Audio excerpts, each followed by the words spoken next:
orang itu, orang lain di luar rumah itu mudah.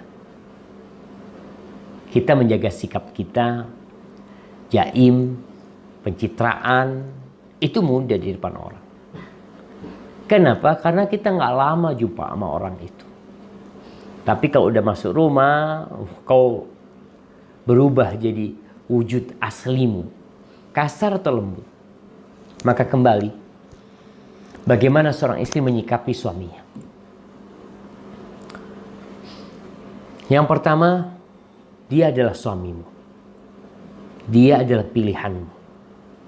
Apabila anti mengatakan, Ana nggak tahu Ustaz, kalau dia seperti itu, berarti anti memang pada waktu menikah dengan dia tidak hati-hati.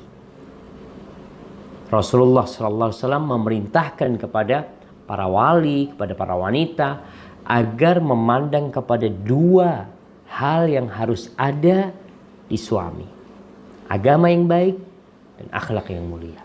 Akhlak yang mulia adalah kelemah lembutan yang sudah kita bahas. Kalau ada di diri seorang akan menghiasi semuanya. Kalau urusan wajah, anti tidak berhubungan sama wajahnya, tapi dengan sikap dan perilaku dia.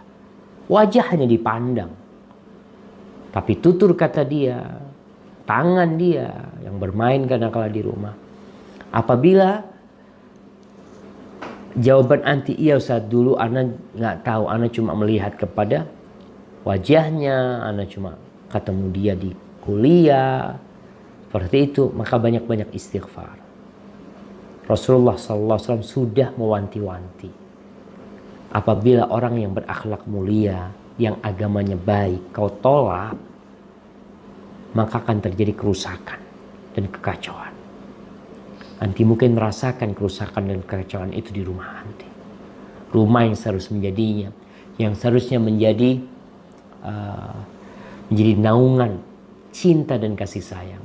Ternyata yang ada di situ kekasaran dan kezaliman. Jadi kau anti banyak istighfar. Terus sifat yang kedua yang harus anti lakukan. Anti berusaha untuk menutup segala celah yang membuat suami berlaku kasar. Segala celah. Anti yang lebih tahu. Anti hidup sama dia udah bertahun-tahun. Udah ketahuan karakternya suami. Suami marah kapan? Kenapa dia marah? Untuk apa dia bertutur kasar? Kadang-kala masalah remeh. Alhamdulillah, anti udah tahu. Kalau anti udah tahu masalah remeh ini dihilangkan.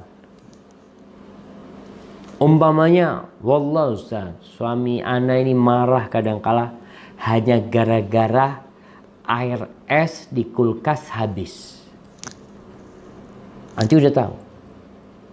Suami anti kasar, pemarah. Biasanya masalah-masalah yang sepele, air es habis, marah. Oleh karena itu anti bikin di kulkas semuanya air es. Sehingga dia mau marah, nggak jadi marah. Kalau masalahnya dia marah gara-gara topinya hilang. Ada suami yang umpamanya mau ke masjid, kehilangan topinya, marah-marah dia sama istrinya. Anti mulai sekarang nabung, belikan buat suaminya 2 lusin topi. Ketika suami mau marah, mana topi? Tafadhol bang, 2 lusin untuk gantung. Dia nggak jadi marah. Jadi apa saja, berusahalah. Seorang wanita berusaha, dia bisa insya Allah membuat suaminya tidak marahan. Mengalah dengan cara mengalah. Yang ketiga, apabila suami marah, jangan dijawab. Jangan dibantah. Apa yang harus anti lakukan? Minta maaf. Ada suami-suami yang Masya Allah, kalau ngomong sama istrinya, iya wis, iya udah. Seperti itu umpamanya. Anti berusaha untuk mengalah. Apabila ada keributan, anti datang ke suami anti, pegang tangannya, pandang wajahnya, dan katakan, bang, aku tidak akan memejamkan mataku sampai engkau ridha kepadaku. Insya Allah dengan cara seperti ini, anti bisa menyelamatkan rumah tangga anti. Anti bisa menjadikan rumah menjadi surga anti. Anti bisa menyelamatkan anak-anak anti. Tidak perlu anti berkata, Ustadz, ana nggak salah. Nggak perlu.